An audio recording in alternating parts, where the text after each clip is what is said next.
Hello and welcome to Roundtable number 21 of Dualistic Community. I am realizing that whatever idea of what I'm doing or what I'm going through or where I'm at or any judgment of myself is not only unnecessary, but it's so fucking irrelevant to what's happening. Like things are happening and you don't have to judge them. You don't have to maintain an idea of how you're doing or how things are going because you can't know anyway. All it does is take you away from your life, take you away from the experience that you're having right now, the shit you're mulling over. So it's not only doesn't make sense, it's just irrelevant to the situation that you're experiencing. It's always incorrect. So rather than trying to understand who you are in a conceptual way, rather than trying to form some philosophy or belief about who you are, rather than using just thought as a means of getting to that level of self-awareness that you're hoping for, learn how to feel who you are. Learn how to feel when you're being yourself and when you're not. Learn how to feel when you're confused, and then clarity will become more and more obvious. And with all of that said, I hope you enjoyed this live stream that is Dualistic Community Roundtable number 21. And here we are for another roundtable. I'm excited today. We have a pretty big crew for this roundtable. I do have a few announcements just to get us going quickly. The position for advertising sales agent is still available. We do have a few new members of the team. I'm very excited about that.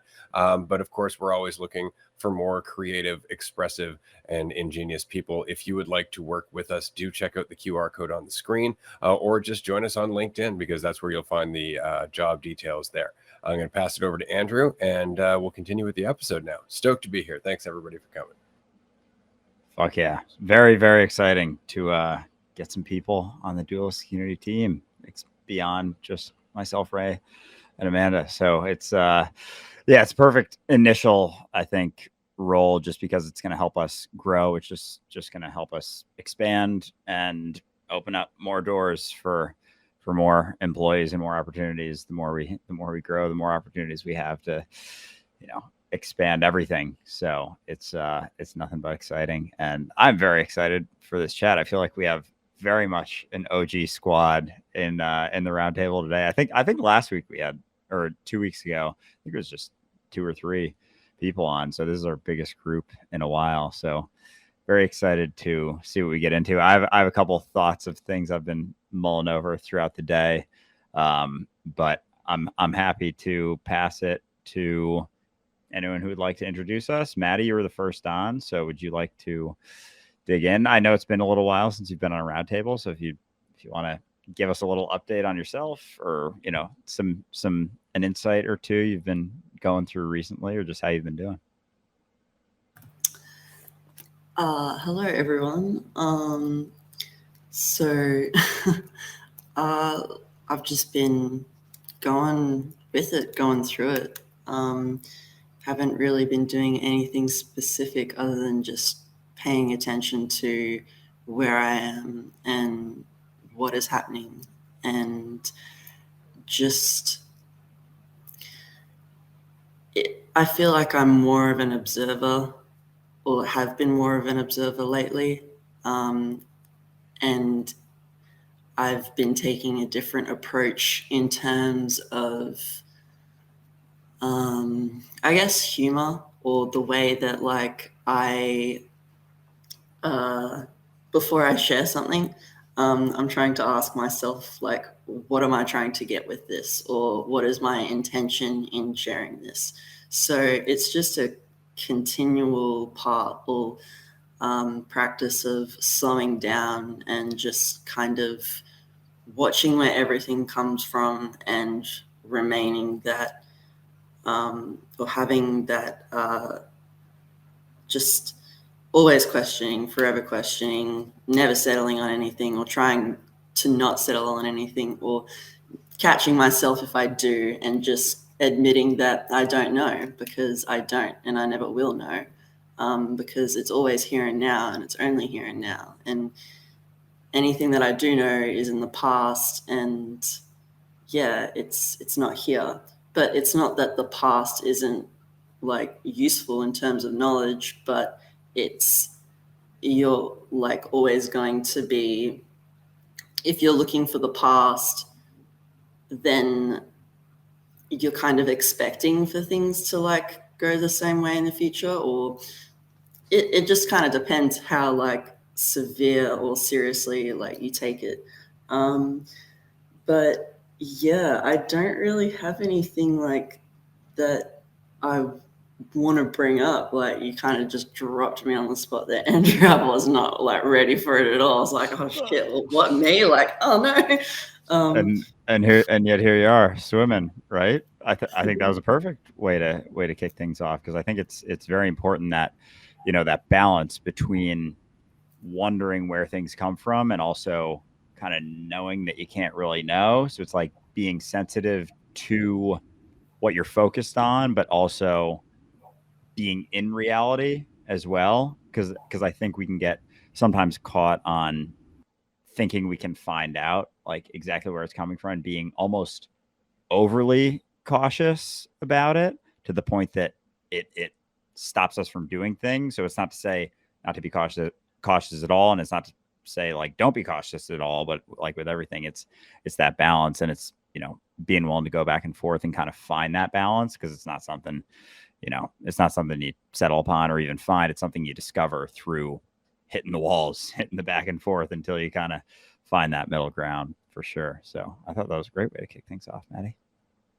Hell yeah. And of course it's beneficial to just being thrown into the wilderness from time to time, because sometimes we won't do it ourselves. We'll actually tell ourselves we can't do it. And then when somebody's just like, here you go.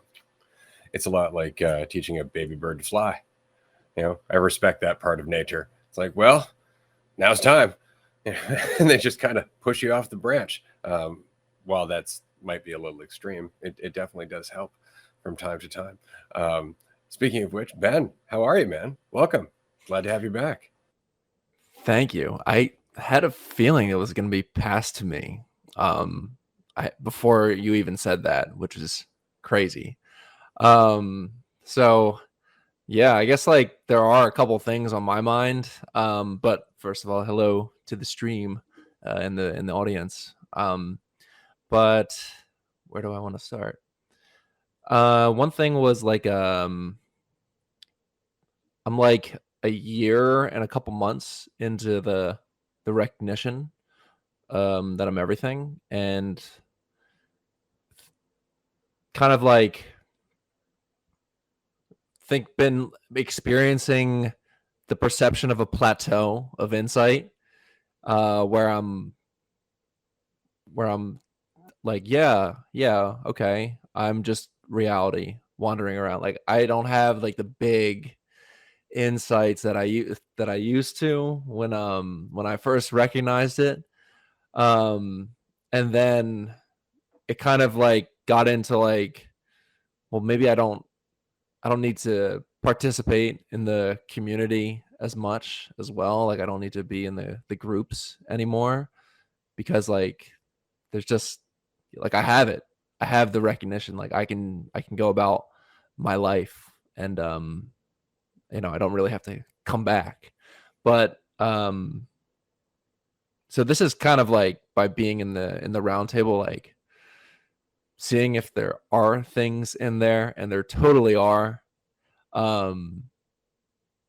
And yeah, just trying to like challenge myself as well by being here, because I have thoughts that like, yeah, I'm not gonna be able to share much, or I'm not gonna have that much insight or be helpful. But by being here, I'm just kind of throwing that expectation away and seeing what pops up. So that's kind of what's been on my mind recently. That's Thanks awesome. for checking in.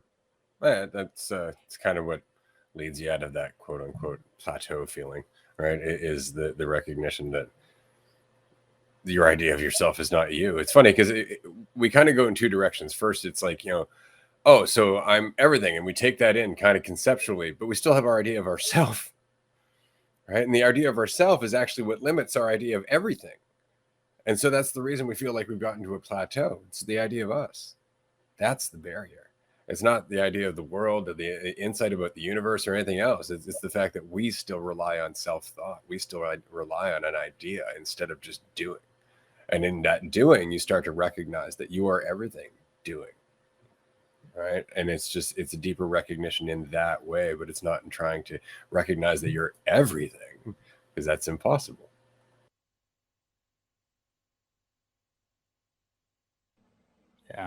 Yeah. And I totally, I resonate, Ben, with that in terms of just the plateau and the feeling, and even the idea of being at a plateau is a degree of false certainty, right? And I think that goes kind of hand in hand with the feeling of, and I've said this to Ray so many times, and he always kind of like, he's good about it, and that he doesn't laugh in my face when I say it, but he just kind of smirks. And I'm like, I really think I get it now. I really feel really, really clear right now. And he just kind of smirks. He's like, oh, dude, there's more. It's not what you think. There is no getting it, because as soon as you think it's gotten, it's not it. And so it's and the more I think, because immediately it's like, that's uncomfortable as fuck. Like there's nothing to get. What do you mean? So then where am I going? What am I grabbing for? What am I doing all of this for? And that's just it. Is it's not for anything but this, you, here, right now.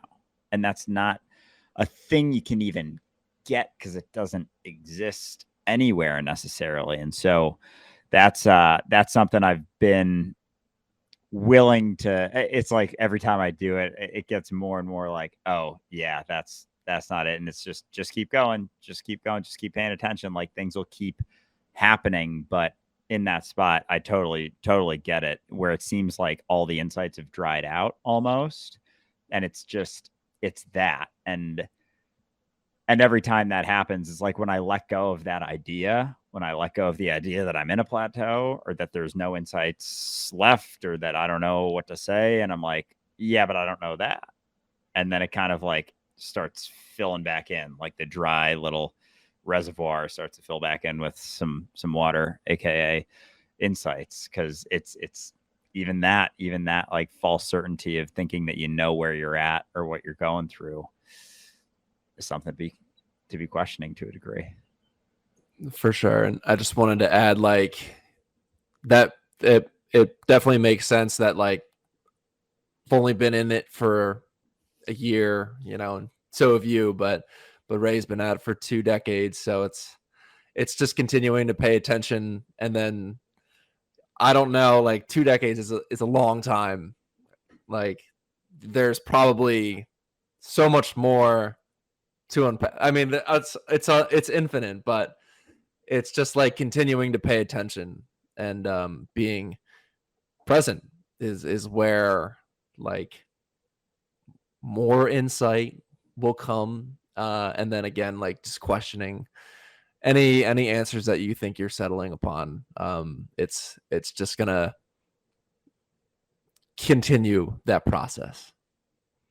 Yeah, absolutely. Because what you're really understanding is what you are. And we think it's about understanding what reality is, and we think it's about understanding all of this stuff, but it's really just self-knowledge, and that's not conceptual. We have a few people who want to toss in here, the first of which is Maddie. Maddie, do you want to add something to this conversation?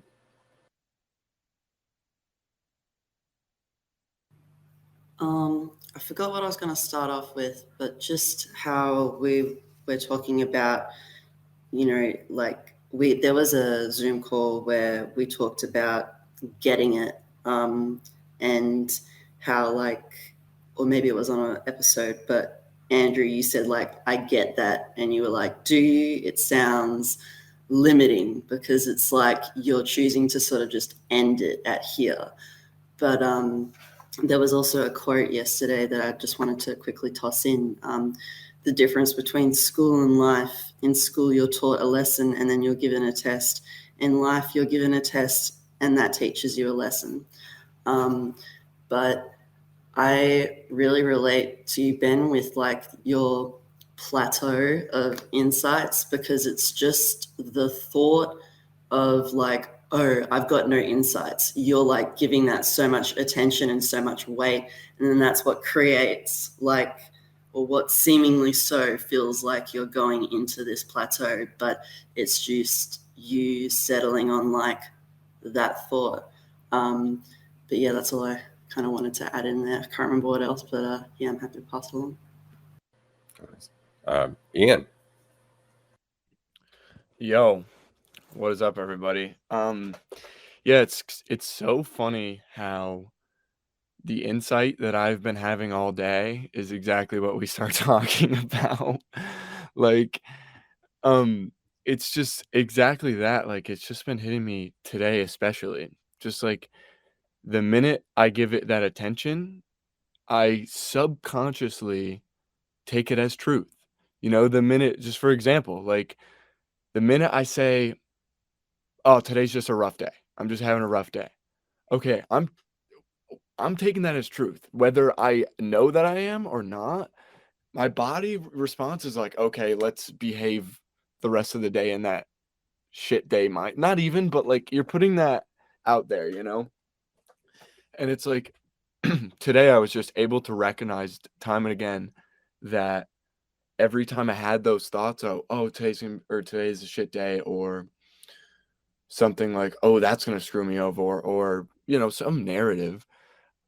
The minute that I said that, I was able to let it pass so much quicker. Just the minute it popped in my head, I was like, oh, the problem here is that I'm actually paying attention to what I just said instead of just letting it go like I do most things. You know, so it's not actually a problem. It's just you saying, oh, this might be a problem. And then getting all mixed up about the fact that it might be a problem. Yeah, one of the earliest articles I remember writing, and it's on our Patreon page, I believe, in Ray's archive. Somebody on Patreon can search Ray's archive, and you'll find a bunch of my old articles from 2006. But it's called "The Problem with Problems." Is that they're problems? That's it. Is that we've decided that's a problem, and there's all kinds of meaning that goes with that word, with that definition of it being a problem. When the fact is, it's just the next thing you have to go through. Right? The idea of it being a problem is an idea about you having difficulty with it. Right? It's a preference more than anything else, and it's a lack of faith in yourself. What if it's not a problem? What if it's just the next thing that you're going to grow through? So yeah, great point. Yeah, and Amanda, I'll pass it to you. I just wanted to share this. This is what I was talking about earlier, just kind of what I've been mulling over, and of course, very fucking applicable to all the shit we've been talking about.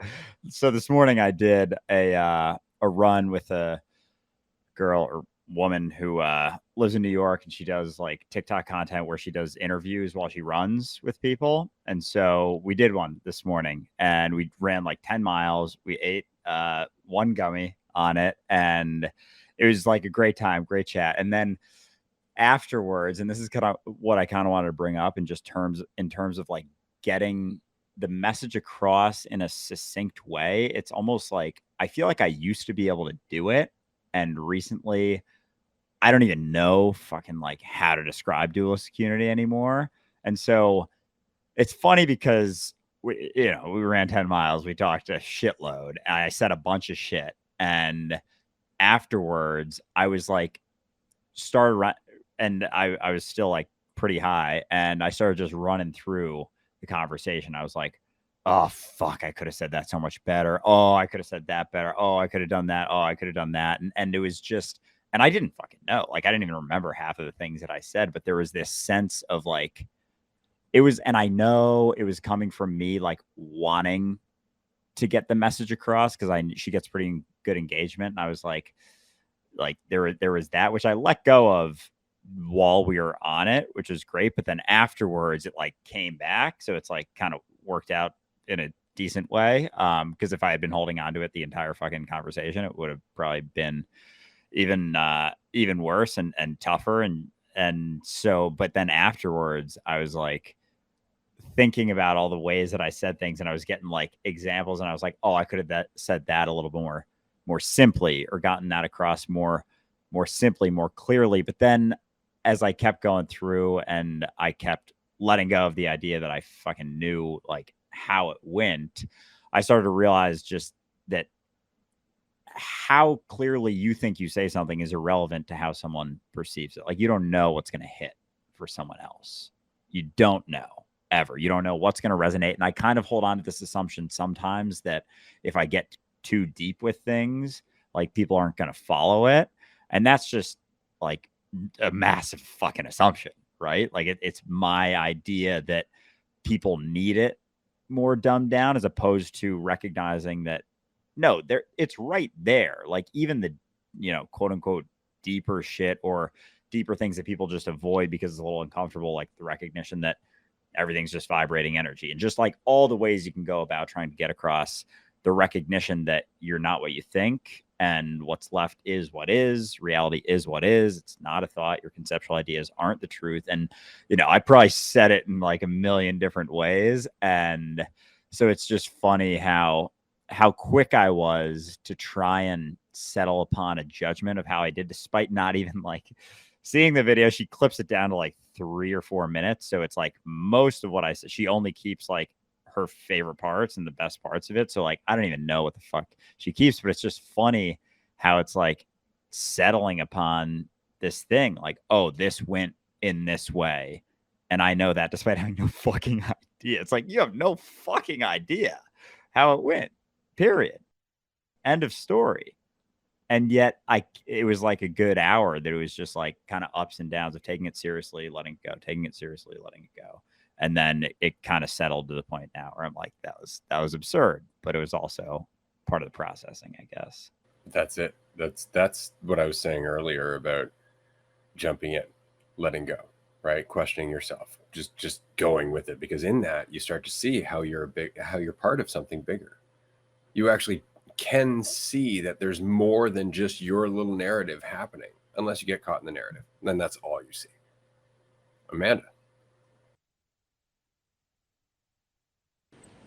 Oh my goodness, that's absolutely, this whole conversation is resonating. What everyone is saying, it's just hitting so hard, because I'm thinking about, Ian, when you were saying that, we don't even realize, like, that we take our stories as truth. It reminded me of actors, and how actors, when they're in a scene, their brain doesn't know the difference between the scene and reality. And so we forget that we are all little actors. And then you forget that you take on all these different roles created from stories about your opinions and perceptions. And then as the opinions change, the roles change. But then it's so easy to forget that you are that role. And then it's so wonderful to remember that, you're the stage too. Because without you, there would be no story. Without you, there would be no stage for the story and the role to be played. And so it's so nice to kind of fall into that. And then it's fantastic to get lost in a role and to be, to be or not to be, to be in that, and to forget that you are the stage is also a fabulous experience. And so I really like the bouncing. I'm almost like I don't know, like a galactic bunny. And I'm like bouncing between like being the stage and back to being the actor. And then somehow you can feel like both. And then that reminds me of feeling like I'm on autopilot, where I don't even feel like the actor itself. But a new experience that I've been feeling, is how I could put it in an analogy, is being pilot free. And then remembering that the pilots are all optional, and I can feel like the sky, and the plane doesn't need to be there, but the sky remains. And so it's been feeling really great to kind of be in like this pilot free kind of experience, where everything feels available, but nothing feels constricting. I don't know. It's been really fun to explore. Fuck, that hit pretty hard. Yeah, actors forgetting that they're acting, and that recognition, because that's a big part of it. Like, we get so invested in a perception, like even our perception of the individual experience that we go through is like a reflection or a component or a little bit of how we're perceiving ourselves. And it's like all tied together in the seriousness with which we take the idea, like the recognition that we're an actor in a play, thinking that we're not, is like how seriously we take the situations, how seriously we take our perception of the situation. It's like that recognition just relaxes you a little bit. It's like, it isn't that serious. It really isn't that serious. And it's even funny because that was something that came to mind after, was like, oh, I never mentioned anything about like how it's not that serious. And so part of me was like, I feel like I took it too seriously. And like but despite, her asking, she's actually followed me on TikTok for a while before I knew it, like for a couple of years. And so she was very interested in just conversation. She's like, so what is your view of God? Like, what is your view of reality? And so it was like, all right, let's get in. And so I just, just kind of let go and started letting my mouth make sounds and do my best with it. But it's funny how seriously we can take things that aren't even here, right? Of necessity. I mean, that's part of the story. That's what makes the story, is you taking things seriously. If you weren't taking things seriously, you would just be doing your life, right? And that's kind of why this is such an epic story. I remember I wrote an article about that as well at one point, that this is like kind of like the most incredible story ever. Divinity, forgetting its divinity, and then coming full circle back to the awareness and alignment with what it is. And that's it. Like, that's the whole journey. But what an incredible journey. I wanted to say very quickly that we were talking about characters and actors and characters and stories and all of that. And it's so important to try and take the perspective of, say, an author. An author writes a story, and often you'll pick one main character, the protagonist, right? And you have the antagonist, and that's it. But what if, after reading your favorite story, you had the chance to go back and read another story that was just the point of view of one of the other characters that didn't get as much attention? And then you can go back and read the point of view of one of the other characters. And you can go back to that story and read a new story about the point of view of each and every character within it, which would be a totally different story each and every time. Now imagine being able to live all of those characters and read all of those stories at the same time. And that's what this is. And in doing so, in creating all those characters and balancing that story, you're, I guess, evaluating things differently. It's not so much that your character is more important than any other character. You're looking at the balance. You're looking at how everything influences one another. So it's not that it's not as serious. It's that your perspective of what seriousness is has changed.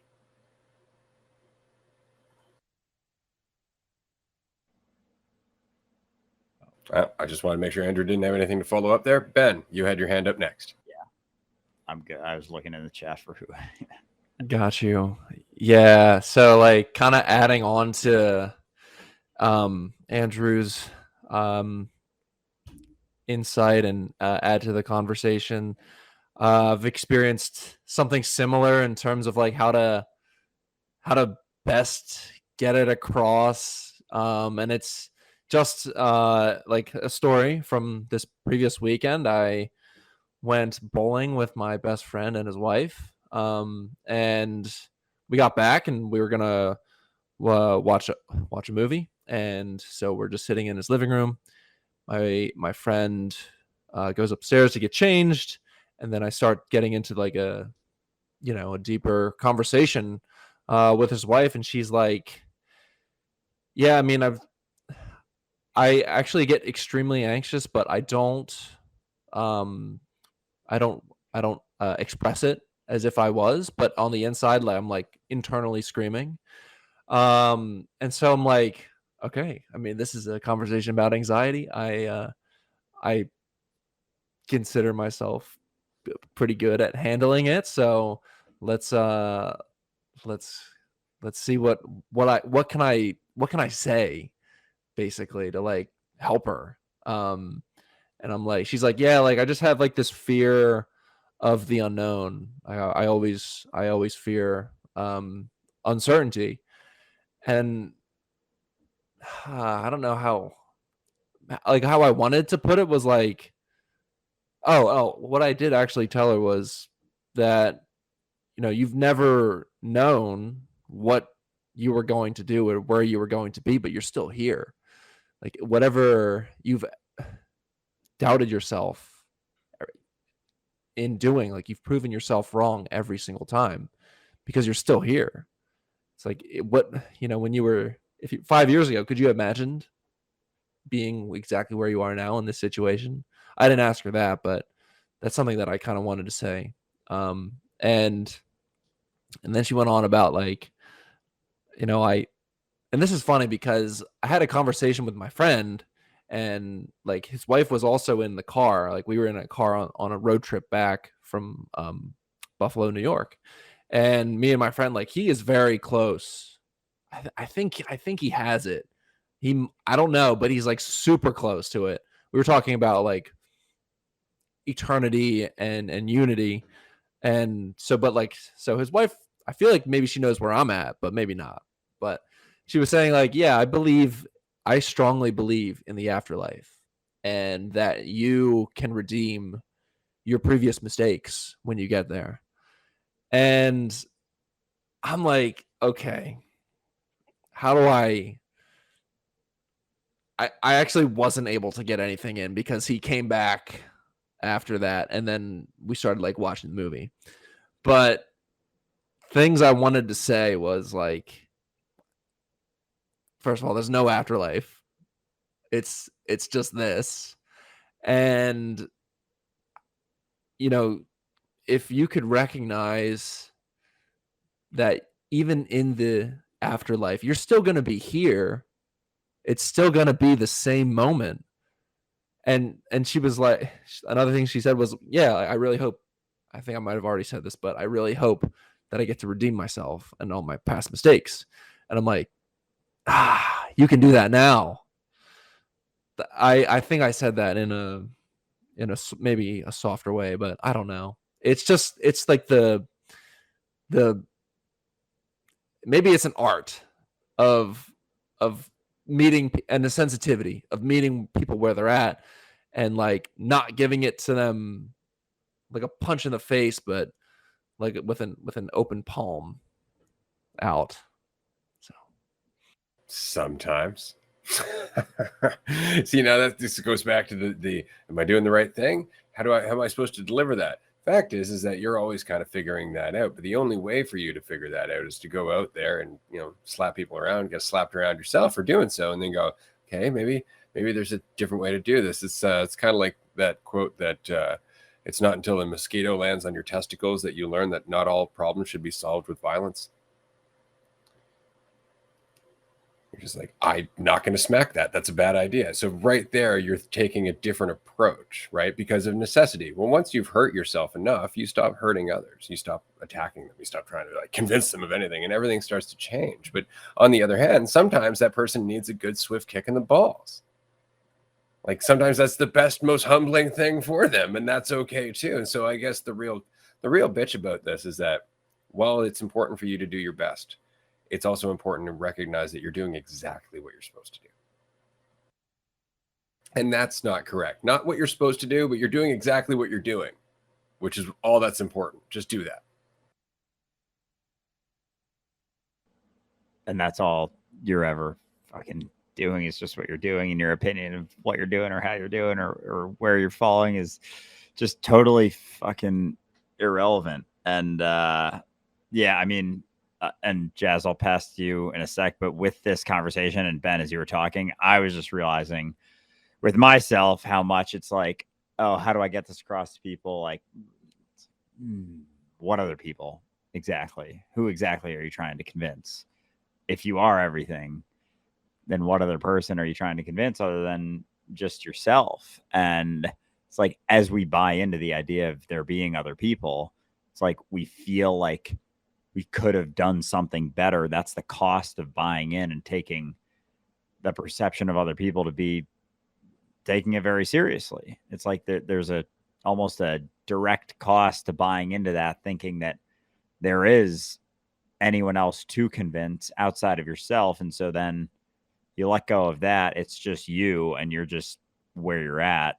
And the only thing that comes with that is just letting go of what you think's going on, letting go of your opinion, letting go of that thing, that false certainty that you're holding on to keep that uncertainty at bay, essentially. So it's yeah, it always, I don't know, for me it comes back to that one a lot. Like, who the fuck am I really trying to convince? Because if you're everything, there's no one else to ever convince.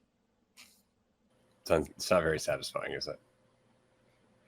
It's going to come back to me, which is what I was saying earlier. It always ends up coming back to us. No matter how much we want it not to be about that, it really is. Jazz, good to see you. Good to see you guys too. Hello, stream listener. This has been a really interesting conversation, and I always do seem to enjoy talking about words because something I've been really realizing lately is how you say one thing in a group setting, for example, and everyone is going to take whatever you say in a completely different way based on whatever they're going through in their lives, their perception of certain words and what they mean, and just general ideas about life. And all of these things are all coalescing. I don't know if I use that word correctly, but I'll just use it into what they perceive out of the words that you're saying and how they process it. And that has been giving me a lot of freedom to just say whatever I'm saying, however it's coming out, and just living in the moment while it's happening and not thinking about how it's coming out. But also I've been finding lately, especially that when I'm talking with people who are not in the DU community, people who are not talking about how it's just them at the end of the day, and how I approach those conversations has been interesting because they will tell me something small and innocuous about how they'll talk about, for example, their friend and how they cannot even imagine going through what their friend is going through right now. Like they could not handle this.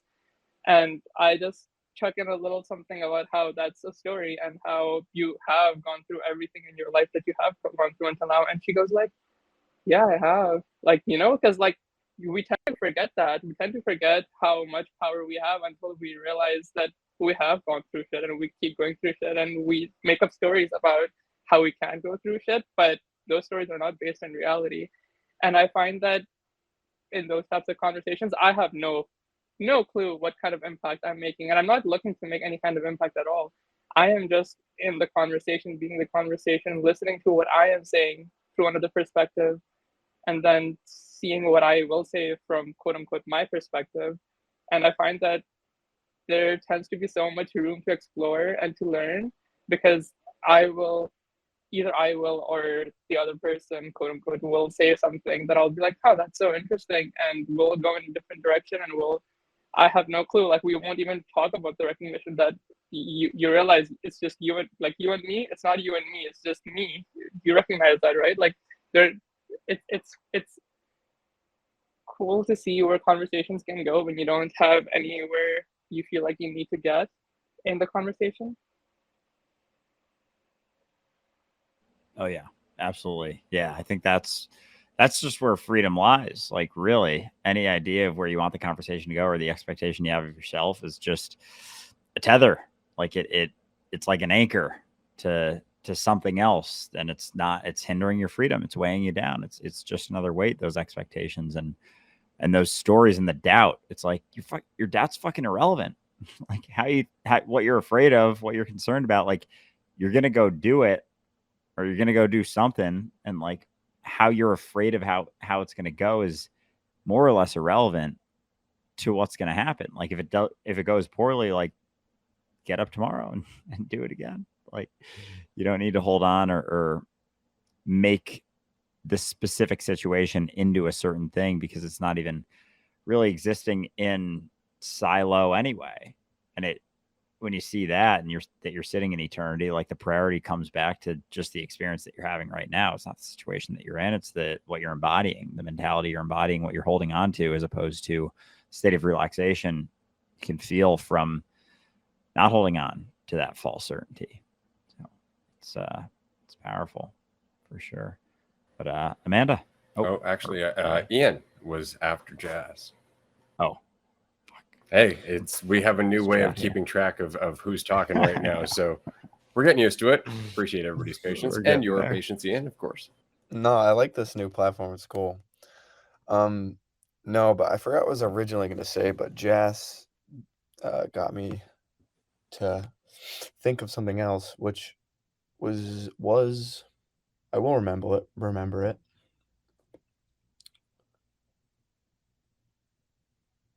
I think it was just like okay. So the way that you said too, like earlier, I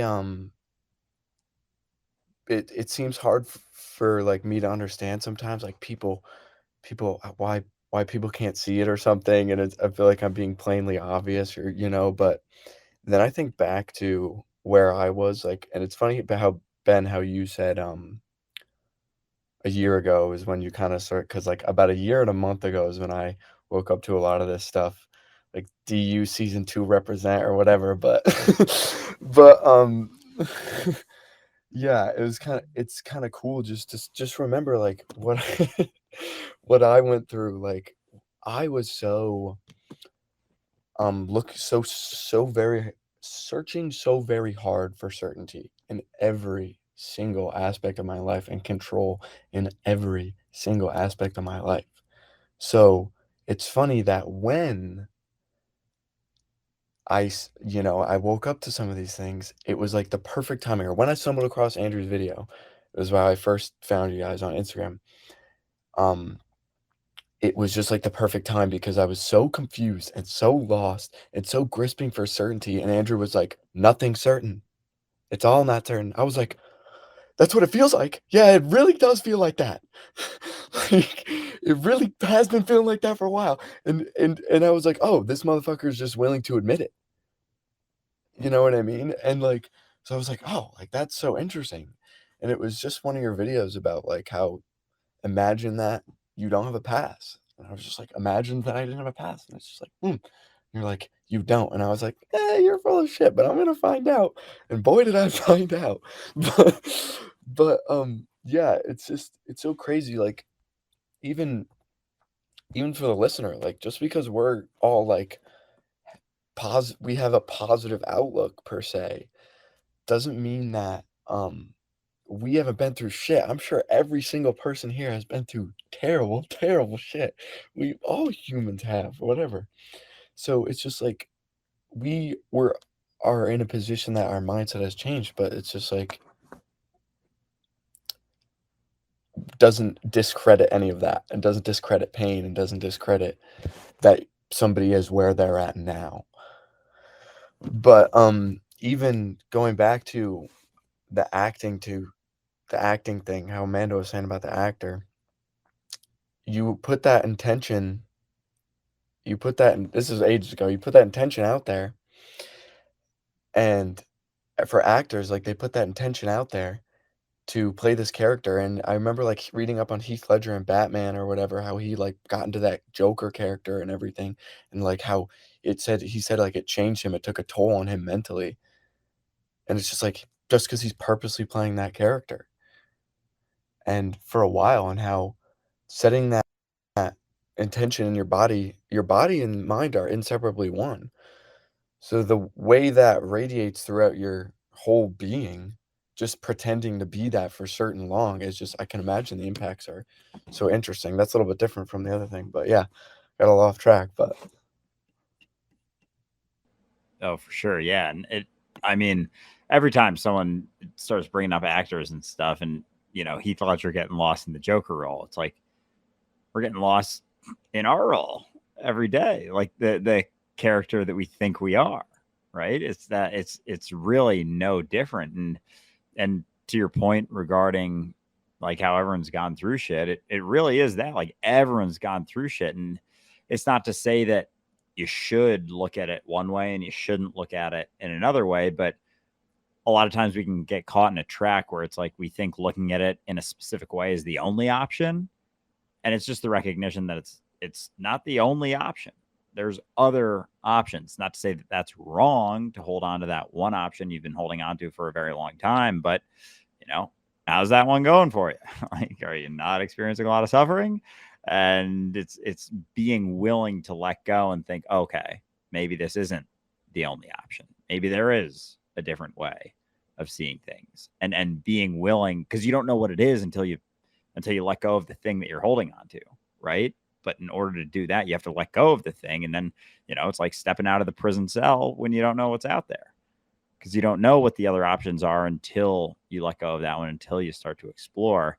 And that's the shift, is the willingness to let go of what I'm holding on to so tightly, to hold on to that certainty that this is exactly what I think it is and how I think it is and the way I think it's going. Maddie, I believe, is next. Loving everything that's being said. In relation to what we were talking about with the actor, I don't know if you guys have seen the Jim Carrey, Andy Kaufman movie. I think it's about 45 minutes long, but it is so interesting just watching Jim like recreate the personality of Andy and just how like everyone around him like they just like they couldn't keep up, or it was just like too much for them to take in. But it's a very nice little it's just a nice little eye opener. Lots of insights to kind of flow through. But in terms of like with the conversation and talking to other people, like it really is, I'm finding that I'm deepening into this groove of letting go of what I want because I'm there. Like they're not separate from me. So it's like, which I is it? Is it the individual I, or is it like the collective I? And I feel like I've been letting go of that individual I because it's not the truth of what I am. The perception of yourself is never the truth. And like letting go of trying to take the conversation somewhere or trying to get the conversation somewhere, just like really being with yourself. You're like being with you because they are you and you are them. And it's like, I'm just really starting to see how this is all one mind, my mind, and like letting go of trying to be understood by other people because everyone is where they're at on their path. Like there is no path, but everyone's where they're at. And you can either be of service and be a reminder to yourself. We were discussing this in the Discord, like being a reminder to yourself and exposing others to the conversation, just allowing them to kind of like just giving them the option. But like even if it doesn't go there, I find that everything has the potential to be a deep conversation. Like no matter what, it's just how much of you are you holding on to, of where you want things to go, how you want things to go, how much invested in control are you, and the getting caught up on like I should have said this that way, or I could have said this that way.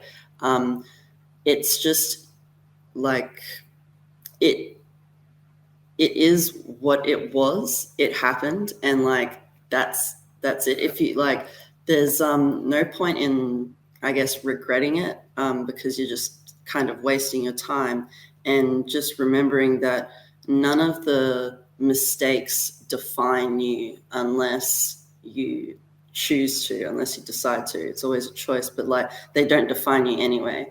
And yeah, I'm recognizing like the symbolism with like just the devil and the ego, and I kind of wanted to touch on that, but I've like haven't really figured out how I was going to go into that insight. But yeah, just who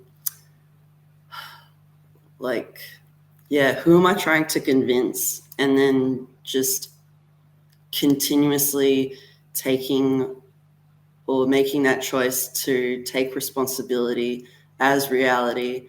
And yeah, it's just crazy how everything feels like it's just all me. Like When I said like with the devil and the ego, the devil, or like the ego is like this tempting, it really does feel like the devil, just like this temptation of like this feeling or this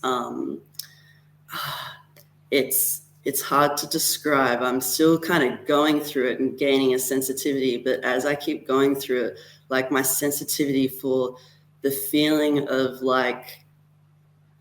that sense of self, I'm recognizing like what it is, or like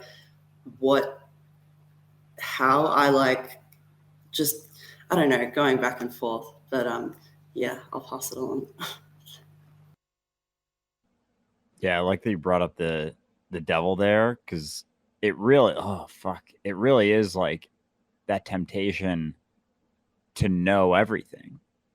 Like that's what our mind's trying to do, is know everything.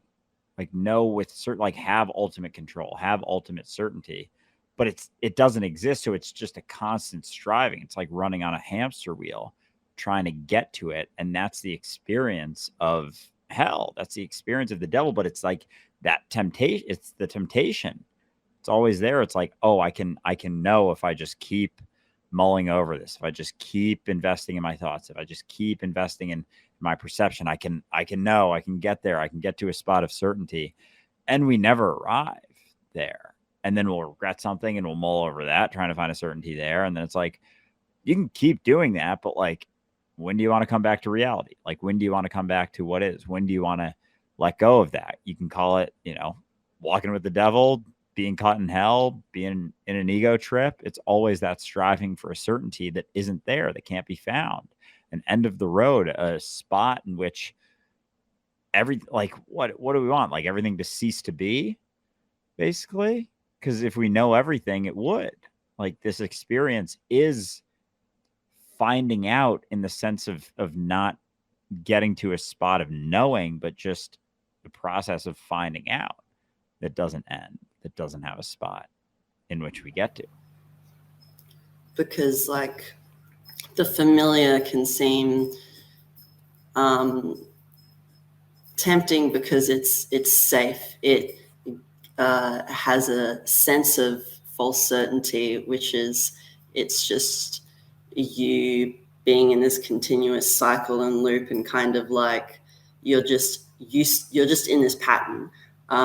And yeah, like as you were talking, Andrew, it kind of like hit me again, but like the devil is like this, it's holding up like, look, I can offer you this sweet sense of certainty, this beautiful package of like knowingness. Do you want to take it, or are you gonna like, yeah? Because along with like the knowingness, just like it stems from everything else of like expectation, assumption, because like it's all in the past. And yeah, like it's just if there is no there's always uncertainty, but if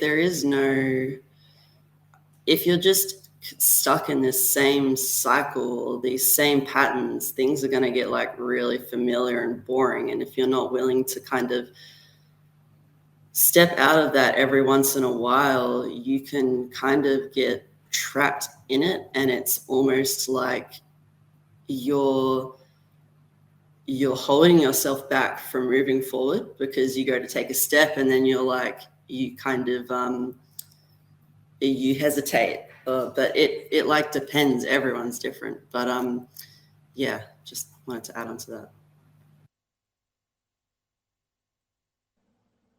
Amanda, I think you're next. Yeah, this is reminding me of a conversation that I had with a friend, and he's known me for a little over 10 years, and he's like I love watching you walk the room, or like work the room, because you have so much fun. And I'm like, I have so much fun because I don't need anyone to respond to me in any particular way. Like every time I say hi to a bartender or a person at the bar, somebody walking in, somebody at a table near me, I fully know they can tell me to fuck off. Like, so anytime that I'm reaching out, it's just because I felt like it. And he's like, but why? And I was like, I don't, just because. And he's like, but why? And I was like, I don't need a reason. I don't need a reason to be there. I don't need a reason to enjoy a beer or have fun or reach out to somebody or say hi or crack a joke or be nosy and hear someone having a conversation, jump into their conversation and like, I'm so sorry, I'm definitely interrupting, knowing they could absolutely either love it or hate it. But I'm not doing it for them. I'm doing it just because I can, because it's available, and I'm not doing it from a place of need or a place of lack. And I understand that even when I am in a great mood, or even when I am in a grouchy mood, like, I don't need to always be pleasant. And so when I'm talking to people about topics that may be heavy, I also don't need them to think I'm pleasant. So being unpleasant is not the same thing as being hurtful. And so when I think about how I'm engaging other people, it's very clear now to see when I am being hurtful, because usually that's from a place of defense. I'm trying to defend something. I'm trying to defend an image, a reputation. I'm trying to convince them of something. And when I really, really feel like I have to convince them, I can get very hurtful. I can get very pushy, but I can see that a lot more. And so now I'm much more comfortable with the fact that, like, I am going to be unpleasant sometimes, and that's perfectly okay. And they also don't need to like me all the time, because I'm not always going to like them. But that doesn't mean that we can't have more conversations. That doesn't mean that I can't be like, you know what, you really piss me off, but you make me think. Like, there's that combination, because I don't want people to always like mentally blow me. I don't need people to always tell me that I'm right, or that I'm so wise, or I'm so intelligent, and to be around me all the time to tell me that I'm so brilliant. I just think that, we're always taking on many roles in any given day.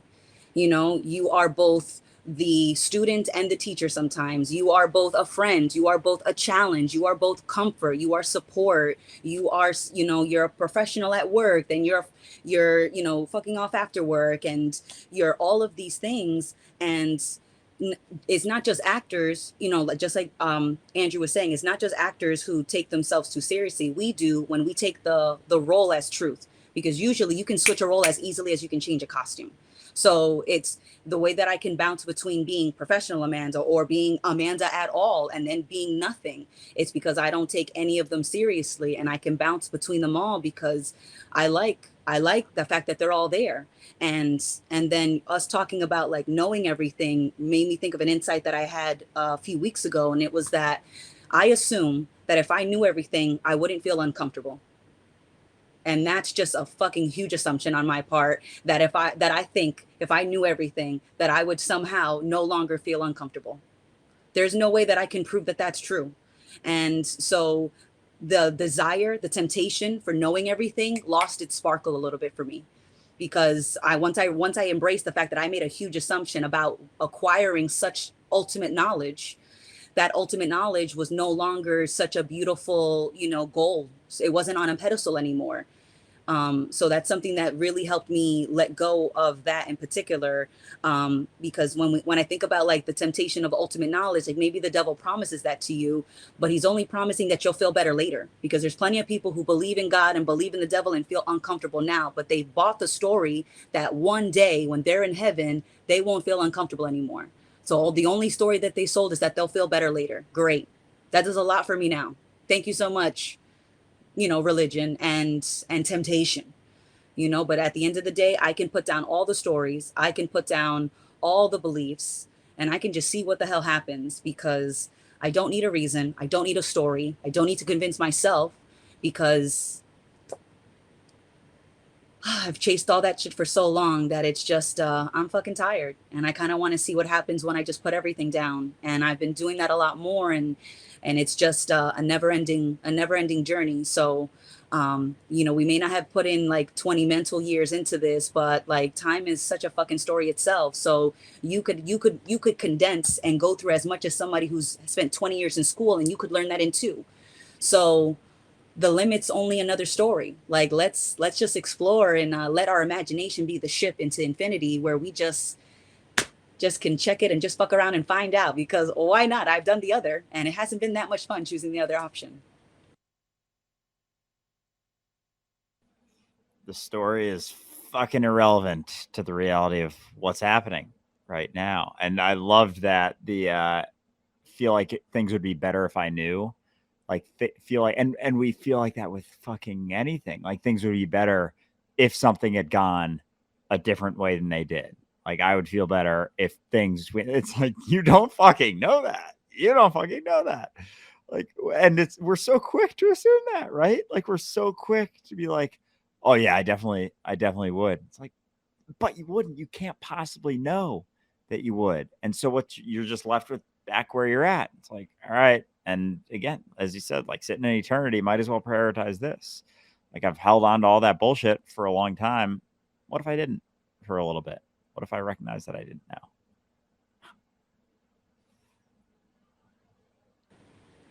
Ben. Oh, Yeah, I was Ben. gonna say Ben, go. Cool. Man, yeah, this whole devil selling you certainty. You know, I'm just resonating with it a lot because like at the cost of what? So I like selling your soul to the devil because that's what that is. You've like given up your infiniteness in exchange for something that's not even real. It's like I don't know. I just thought of like getting like a fake like $20 Gucci belt. That's like yeah, made in China, but not like the full thing. But you like paid like $1 million for it or whatever. And then, yeah, it's just so you can feel better right now, so you can get that short term payoff. Like I thought about the conversation I had with my friend's wife that you can only redeem yourself in the afterlife. Well, you're really just putting that responsibility of dealing with your shit now to some other time that only exists in your head. But it's like still gonna be the reality. That reality's still gonna be there nonetheless. So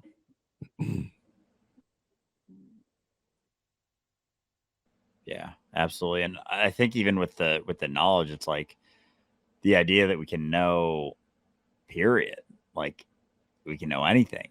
It's anything we're mulling over in our head, like any spot, including like we were talking about before with getting it, like thinking that we can know, quote unquote, it, or like even feeling like we've been at it for a certain amount of time. Like I say that all the time. It's like, oh, recognize like my life changed a year and a half ago, 2 years ago. It's like everything shifted. Like I started to get it more. And it's like, fuck, it's not even that. Like, it's not even something we can get. Like, it's not that either. And that's what I can get difficult to fucking like talk about it. Cause it's like, it's never it, ever it. As soon as you think it's any degree of anything, it's like, no, not that either. Like, still not that. And yeah, it's like, it is that temptation, devil, ego, whatever you want to call it, of thinking you can know it, like you can think enough to get there. And it's never it. just one thing to add about the temptation of knowing, like it can be sneaky. Another story. I was doing yoga yesterday, in the park, in a park near me, and it was led by this one girl who was teaching it, and she was like, one of the first things she says, well, and it's another girl, and she asks, there's two girls and me, and the one girl asks the one who's teaching the class, like, how are you? And she goes, oh, I'm feeling it. It's a new moon in Cancer. And I'm like, yeah, okay. Sure.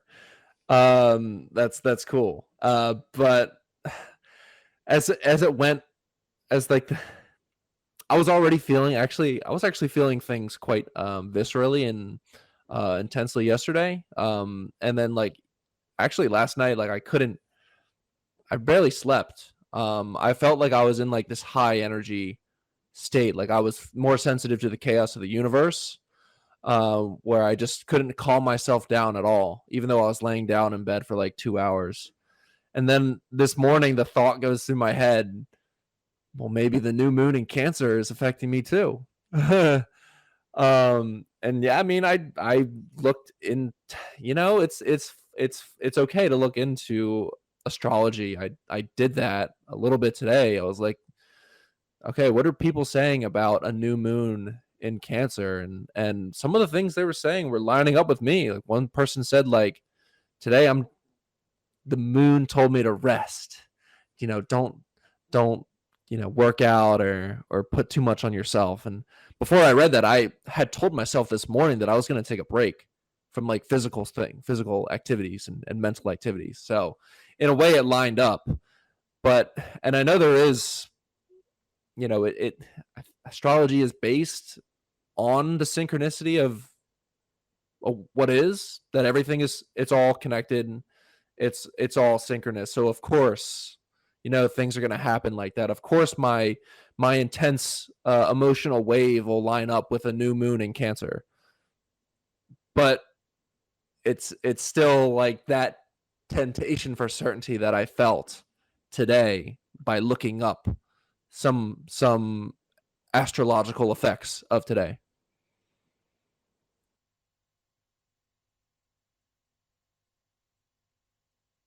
Yeah, no, it's an interesting one for sure, but I like where you finish that one off because that's kind of it too, right? It's like, oh, I can know, and it immediately divides you. It's the assumption that you're not also the moon. What exactly could be affecting you that you aren't already, if you're already everything? There isn't so much that, same sort of degree of impact on something else because it's just a passing responsibility of, what you're experiencing right now. It's like, oh, this is impacting me. That's why I feel this way. Certainty. Oh, this is impacting me. This is happening. And therefore I'm feeling this way. Certainty. You don't really know how you're feeling, what's going on, what's happening. It's like, that's why people hold on to astrology. It's another belief system. It's another way to feel certain in an inherently uncertain reality. And that's the devil. That's that temptation we've been talking about. But it's interesting because you started off, it's tricky. Comes up in many different ways. It's impossible to look at astrology without identifying as something separate, right? That's unfortunately it. And so often we're looking at astrology when we're feeling separate, so it kind of reinforces that. But it's not to say there isn't something there, but it's very difficult to suss out because the thing is there's going to be days where you might not be resonating with your character as much. You might be feeling a bit more free, and you're going to look at that and it's going to be totally off the mark. And it's like, oh, is it not true then? It's like, well, it depends what state of mind you're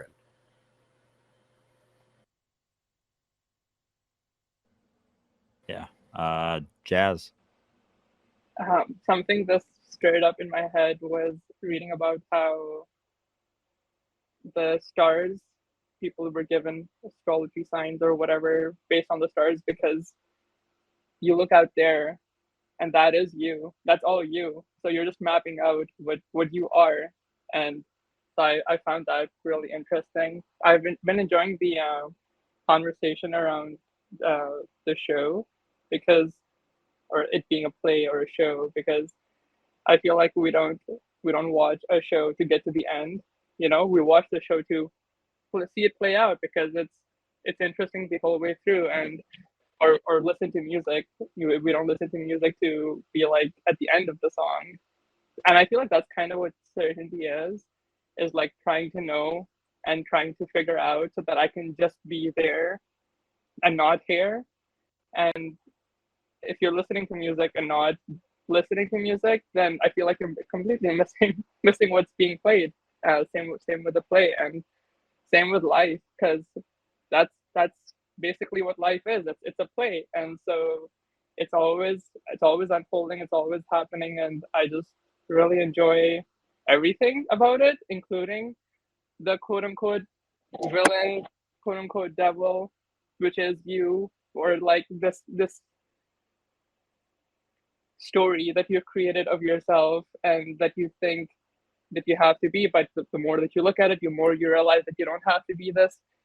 And there will be as you're swimming, you will sometimes be up for water, sometimes you'll be drowning, and those are both part of the play. Sometimes you'll be fighting the villain and losing, or sometimes you will not be fighting the villain, recognizing that it's all a story, it's all play. There's no one. It's not as serious. You don't have to take it in the way that you were taking it, because you have a whole new perspective on what is happening. And I feel like that's just growing, right? Like that's just learning and growing, taking in context, processing. And the more I drown underwater, not literally, but just metaphorically speaking, the more I start to appreciate it, because it's always those moments where it's like a week later I'm like, fuck, that was amazing. Like I'm so happy that I went through that, because I learned so much from that. And so it's a perspective that I've gained from going through shit so many times, that the discomfort or those types of situations where you may have thoughts about how much this sucks is amazing for growth. And it's all part of the play. And the more that you go through this, the more of these situations that you go through, I think the more that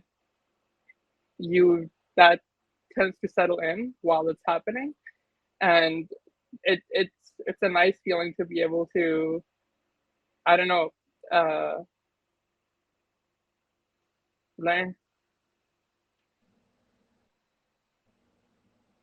Yeah, and it's always that. Like it's always that learning. And yeah, fuck, Jazz, that was well said. Because it's always like we're always going through something, and there's like a learning experience that we're going through, or we're doing something that has the potential to learn, and we're like judging it on top of it as if we know what's happening, and we don't. We never do. So it's like, of course, the best way to figure things out. And I was even talking to my little brother earlier today. He got a new job, and I was just kind of like talking about this. Like, it's not necessarily about figuring out the right way to do things. He's in marketing, like learning new platforms and stuff. And I was like, it's not really about initially we get caught in trying to think that like there's a right answer, and we just have to get to all the right answers as quick as possible. And then we understand what's happening. Then we understand like our role, the overarching, thing that's happening. If a campaign or, a brand has a certain strategy and how to respond to clients, it's always like,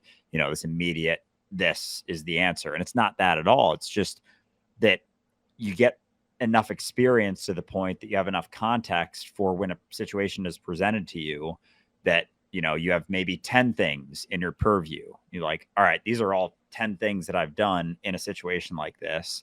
This one had this outcome. This one had this outcome. This one did this. This one did that. And you're kind of able to, from that, given how many things you have there, pick one. It's like, I don't know if this is the best one. I don't know if this is the right answer, but based on my experience, based on how involved in the situation I was, this is what I deem to be best. And it's not to say that it takes 5 minutes. It's almost like happens immediately or at least in a shorter amount of time. But that's all life is like going through all the experiences, continuing. And that's what we're, experiencing as a collective right now, is going through all the experiences and having the opportunity to learn from them and take from them what we will moving forward. But, we go through certain things and we're like, oh, this is a bad thing. Oh, this went this way. This went that way. This went this way.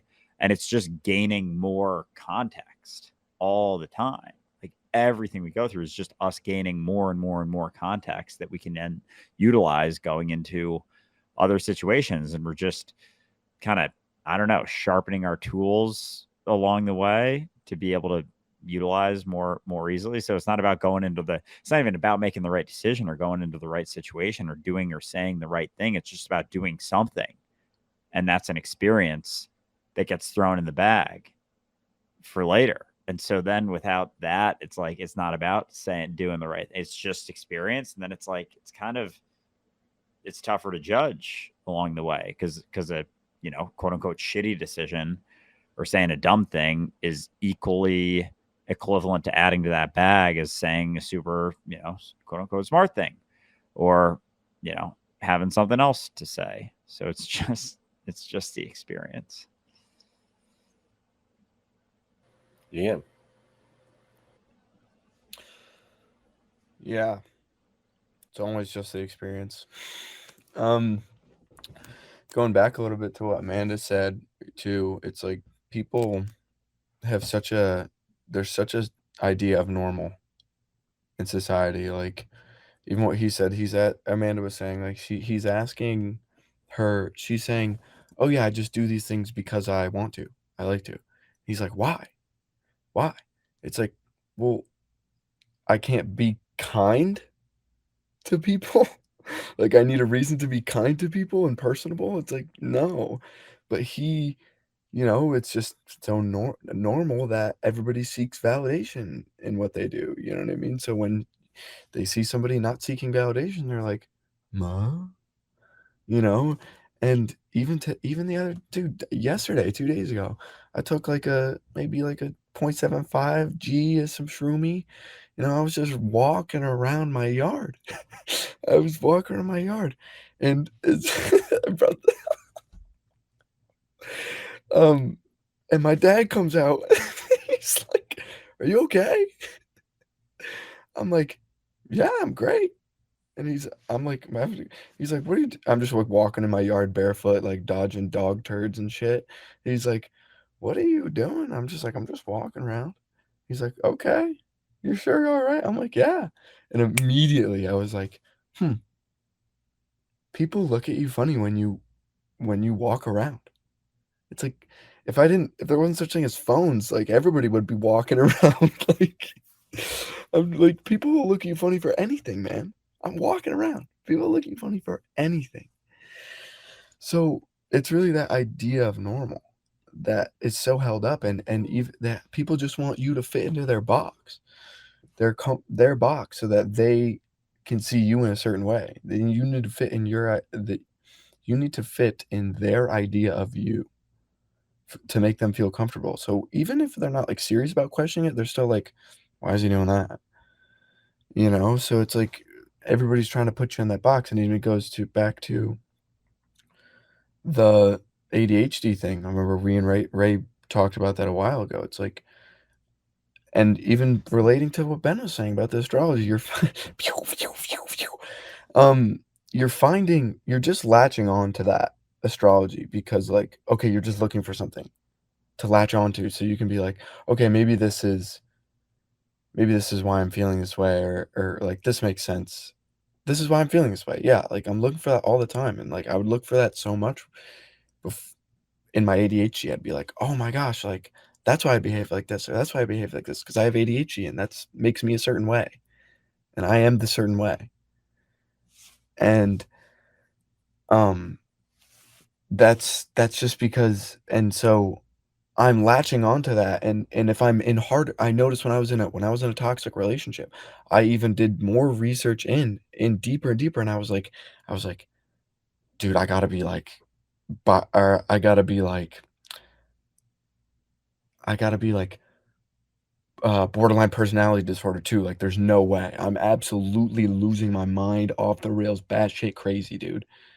Like overly attached to this person, and um so I'm just looking for some explanation, because then maybe I'll have it figured out, and then maybe I can relax. But it's just you're latching onto these various things just because people have told you that this is a box that'll help you identify more, and identity is great. Identity is the best thing for you. I feel like that's what's kind of identity is sold in today's society. It's pushed, and that's yeah, identity. It always comes back to identity. Yeah, you'll notice. Sorry, Andrew. You'll notice that it's not necessarily that they're trying to put you in a box. It's that they're trying to put you in the box that they live in. They don't judge you against anything other than the fact that you don't match up with the way that they need to feel about themselves. See, they're doing certain things as a way of feeling like they're living the right way. They're doing the right things. They're making the right choices. They're the right kind of person. They're having the right impact on their life. They're doing all of these things to convince themselves that it's going to be okay, that they have value. And then you come along, you're totally fucking different and happy. And it's like, well, what the fuck? Like, you're not doing any of the things that I've convinced myself must be done in order for me to be happy. right? And so it's not that they're trying to put you in a box of what they think you should be. They're trying to put you in the same box that they put themselves in. And that's why it's so important to them. See, we always get caught in that, like, why are you doing this? And it's because it's important to them. They're not even looking at us. They are kind of in the periphery. So it's helpful to remember that it's not even about you at all.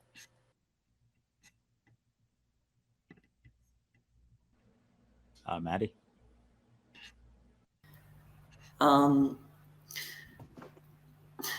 Yeah, it's just funny when like people notice that you're doing something that isn't like the norm or what everybody else is doing, and they're just like like looking at you, and you notice, and it's like, what's up? And they're like, what are you doing? And it's like something different. But I remember when like I used to come home high, and I'd be all giggly and stuff, and my mum would ask me like, well, what have you been taking?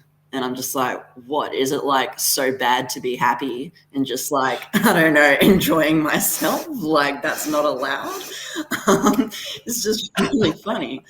But it's funny how like why do we think that we should know? Like what? Because we have this impression that others around us like are well, that they're doing or what they're doing what did I write around us what they're doing, so we should as well. So like it's just that it's the fear of standing out, not fitting in, or not conforming to the norm or to the collective. And from an outsider's perspective, that's like super, I don't know, scary, because it's like, what are you doing? How do you know? Like, no one's been down this road. And it's like, well, I don't know. I'm just going to go and find out. Like I've seen what everybody else is doing, and that just doesn't really interest me. So I'm going to go and do something different. But yeah, it's crazy that we get this impression that we should know, and like what knowing is going to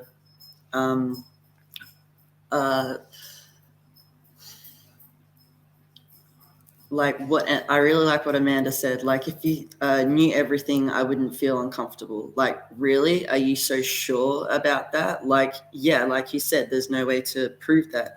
But I really liked what you said, Amanda, how other people will like, or just how, from what you expressed when you were talking before, how people will try to find certainty through you, or they will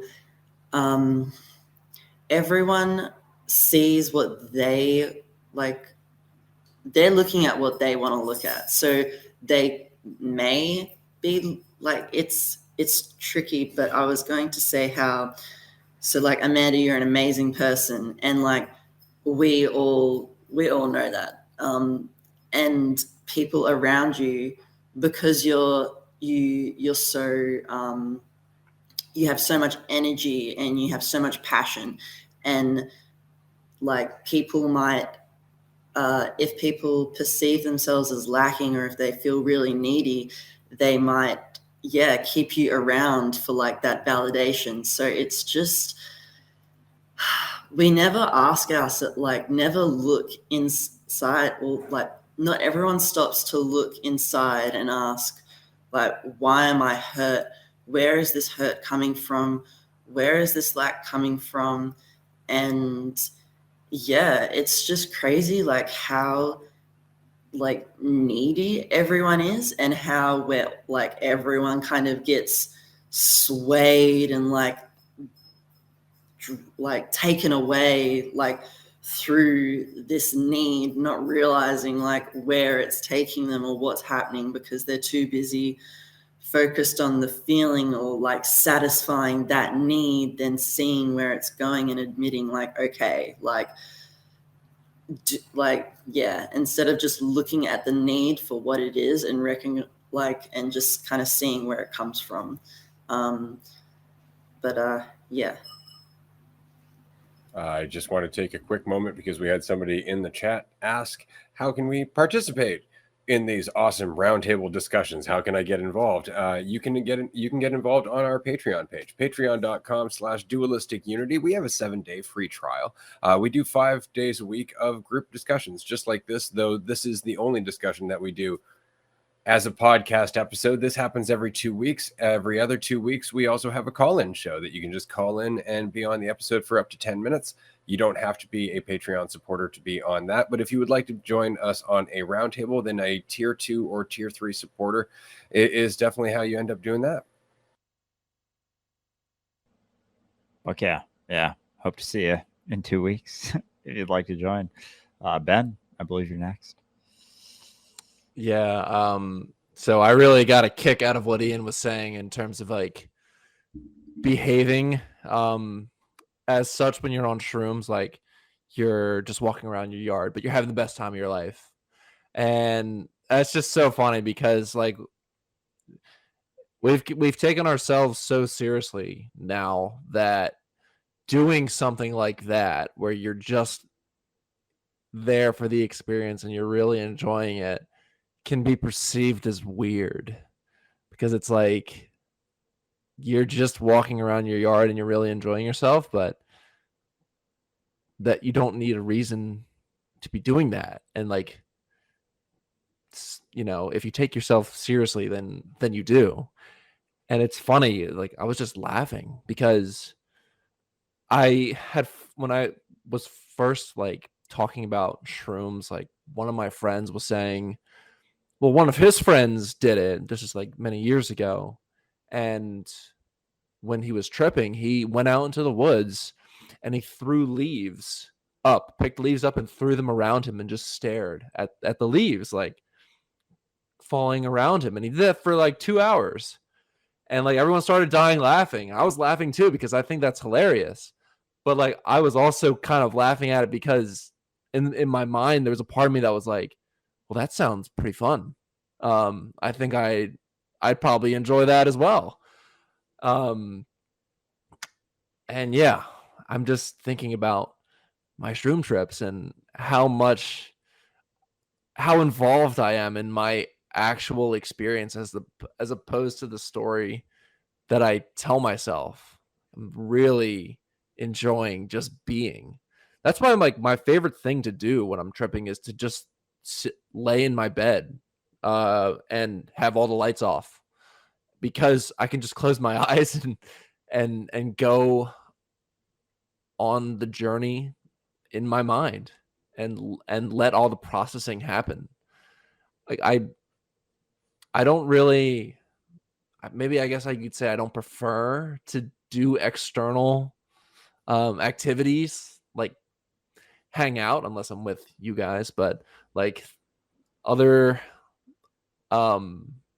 external things like walking around, or because some people take shrooms in there, they go for the visuals, like, oh, it's so cool, everything's moving around. And I guess, yeah, and that's completely fine. I guess for me, you could say that I've moved past that, where I'm just in it for the mind aspect of it. Like I really don't, the visuals don't really amaze me anymore because of course everything's moving as such in such patterns. But I think my mind is just a little bit more interesting to explore. But it's all me, so it's like I'm just on the side of the perception of my inner mind.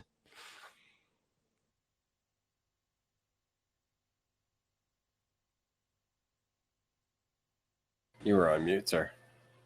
I saw the mouthing. I was like, I feel like he mouthed Amanda to me, which is so funny because I was at a meeting the other day and my mic went out and I immediately became a mime and I was like, and that was in the middle of That's pretty impressive miming right there. I'm not gonna lie. I was just like, instead of like freaking out, like, oh shit, I can't talk in my work meeting, which I really was supposed to participate in the work meeting. You know how sometimes you're like, me just being there's enough.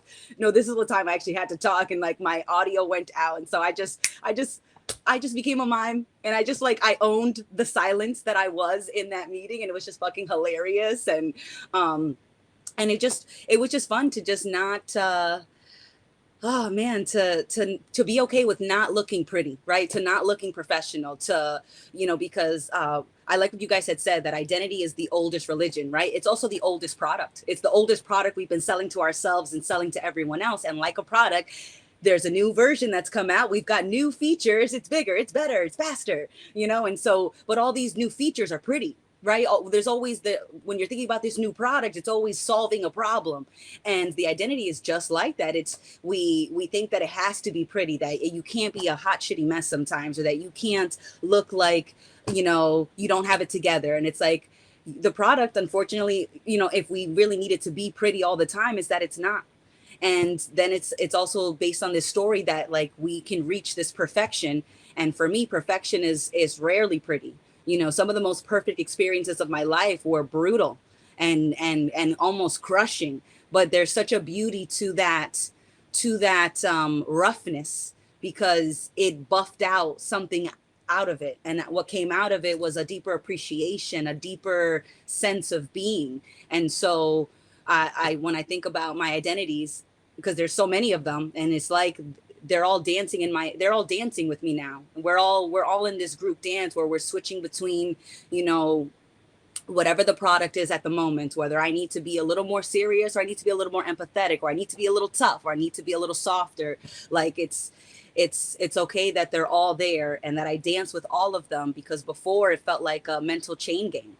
You know, like we were suffering, we were putting ourselves through like this prison-like experience, because we added so much weight to these identities, and we never had to. Like, we could always be dancing, and sometimes you are going to step on a toe, but that's just a part of the dance. And it doesn't always have to look so pretty. It doesn't always have to be one way or the other, because I appreciate everything. And in that chaos, in that beautiful disaster of a mess, that is perfection to me, or that's the perception that I feel now, which feels a lot lighter and a lot more enjoyable for me.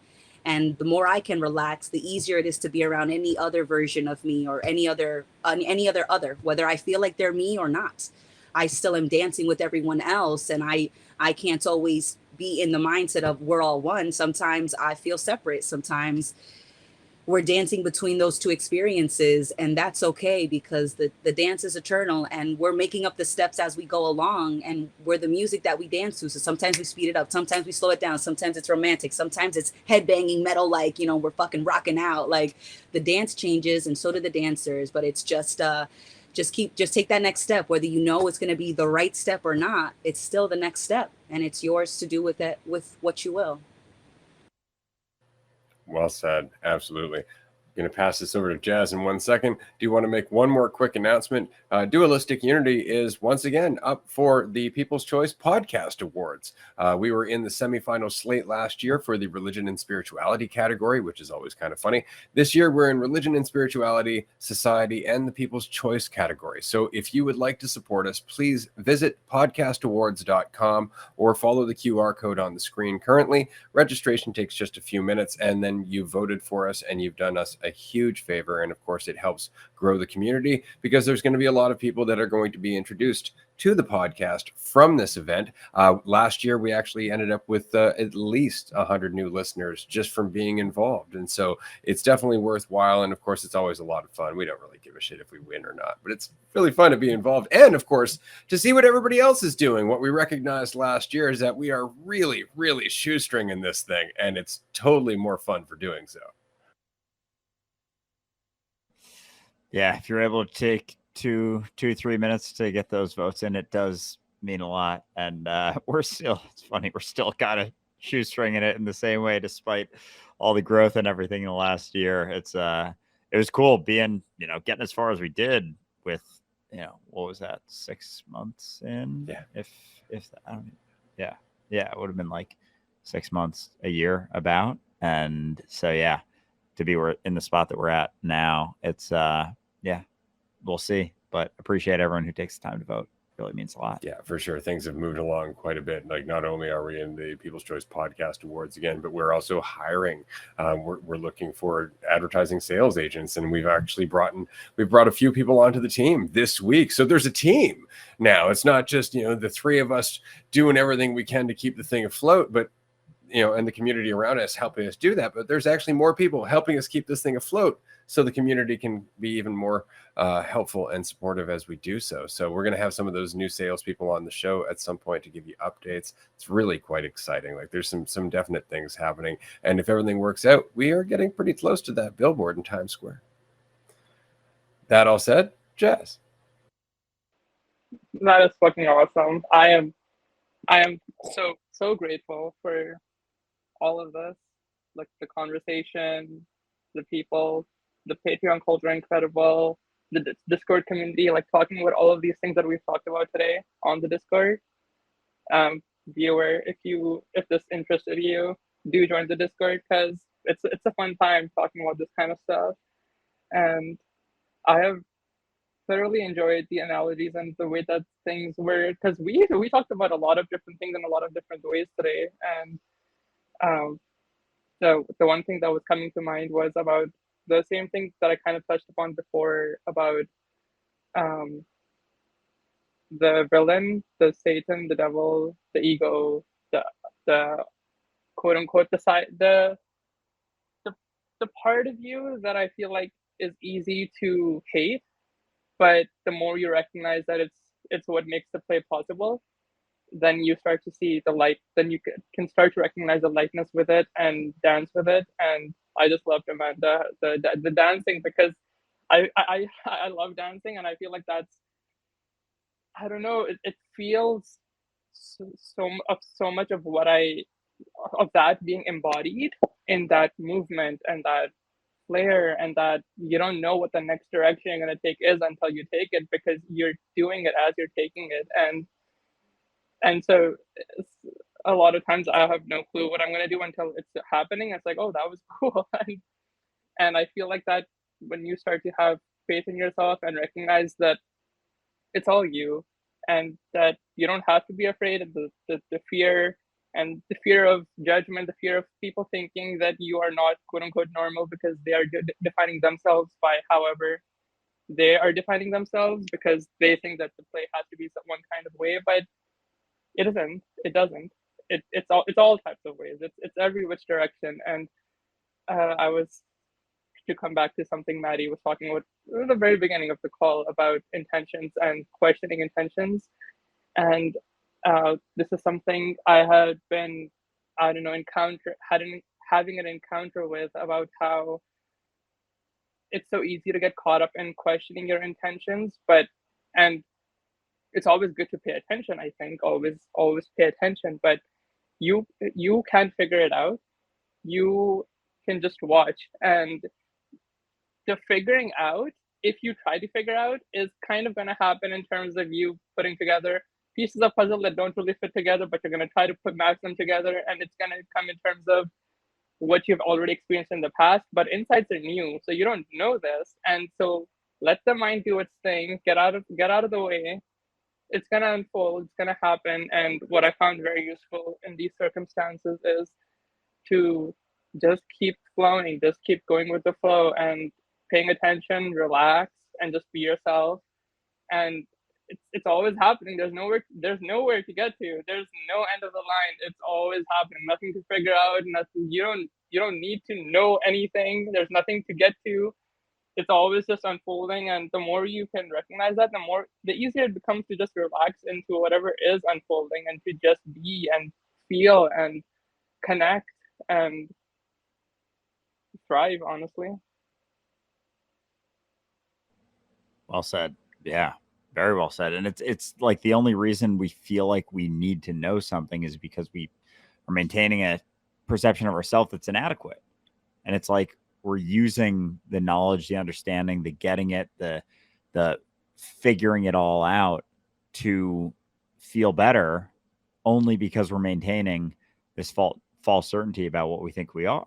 Like, it's a product of that perception of ourself as something that exists separate from everything else that we can judge and value and do all those things. And so when you don't hold on to that so tightly, the knowledge and the maintenance of and gaining of intelligence isn't as tough of a draw, almost isn't as strong of a pull when you're not trying to make up for something else. It's like we're always trying to make up for something that is just a perception that we're holding on to, a certainty we're trying to hold on to about ourselves.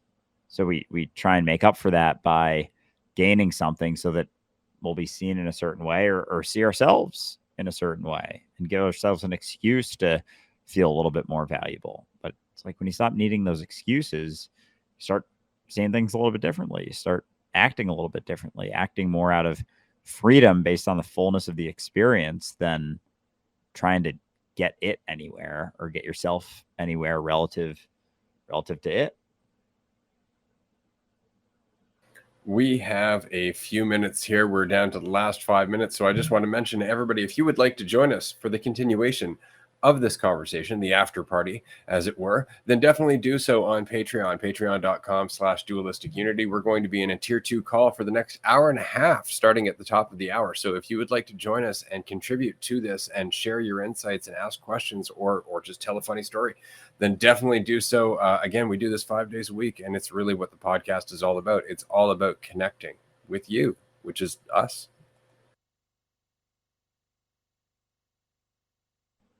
Ben? Yeah. Perfect timing. Like what I was going to say is kind of in regards to wrapping up the conversation. And you guys were talking about shoestringing everything. I've never heard of that. Is that like flying by the seat of your pants? It means running on a shoestring budget. Basically, it means that you're making do with what you have, as opposed to having a whole lot to work with. A lot of what Andrew and I have been doing is based on just what we have at our disposal. We haven't had a huge budget because we've never made profiteering a big part of the podcast, and so we've never had money to put into, say, editing or putting out content or anything like that. It's always just been on us for as cheap as we can do it, and so that is changing now as we're trying to develop more resources as a result of all of the awesome content that everybody has helped us make. There's actually quite a bit of space for making some revenue and putting it back into the community now. We've actually made it to that point. Oddly enough, as we pass our 250th episode, we have a sizable resource underneath us now, and it's really just a matter of putting it to use. Gotcha. Okay. That makes a lot more sense. But also, maybe because what I was going to say has to do with flying by the seat of your pants, which I feel like we all kind of did in this conversation. Like, we all started off with like, how the fuck is this conversation going to go? But like, we have each other, and it's just like, yeah, letting go of a destination for it, like allowed the conversation to be like so beautiful. And like, here I am at the beginning of the conversation saying that there's no that I'm at a plateau of insight, but like this was so wonderful and refreshing and new to be here with everyone, and riding the wave of whatever this is along with you all, and cracking some amazing jokes along the way. It's really cool, and all I had to do was just fill out the form, and I didn't have to anything really. I didn't know what direction it was going to go. I'm assuming you guys didn't know either, but here we are. It was such an awesome conversation. And that really is the point, is that we don't know and we don't want to know. We really don't. We don't go into these with any idea. And it's funny because I know when we first started the podcast, there was always that bit of temptation of like, what should we talk about? And so we'd make a few notes here and there, but that rarely happens now. Sometimes it's maybe 1 or 2 bullet points of something that happened earlier in the week. We're like, oh, that'd be fun. But for the most part, we just go into it with the intention of seeing how it changes us.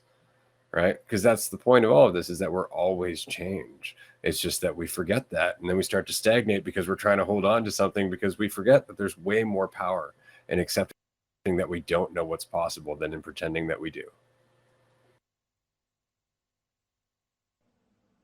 I think we have 2 minutes left. Amanda, do you want to wrap us up? Oh my God. This conversation has been pretty amazing. And I just love that we all just let go.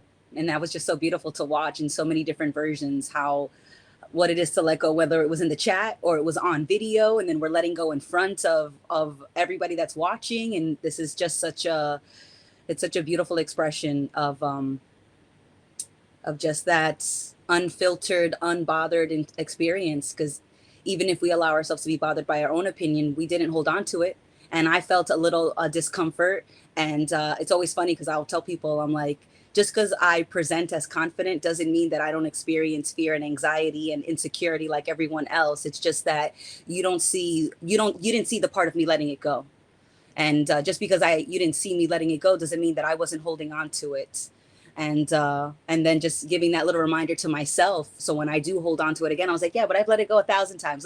What's one more time?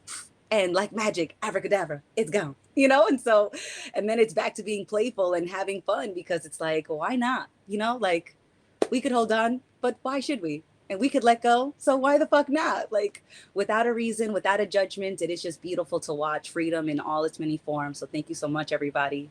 It's been a wonderful ride. It absolutely has. Yeah, this has been a very fun episode. I knew, as I said early on, that got a lot of OGs in this one, so it was a blast, and I appreciate everyone for tuning in, everyone who watched the stream, everyone who listened to it after. We appreciate you very much, and appreciate everyone who was this conversation, who made this conversation exactly what it was. We love you. We'll see you next time.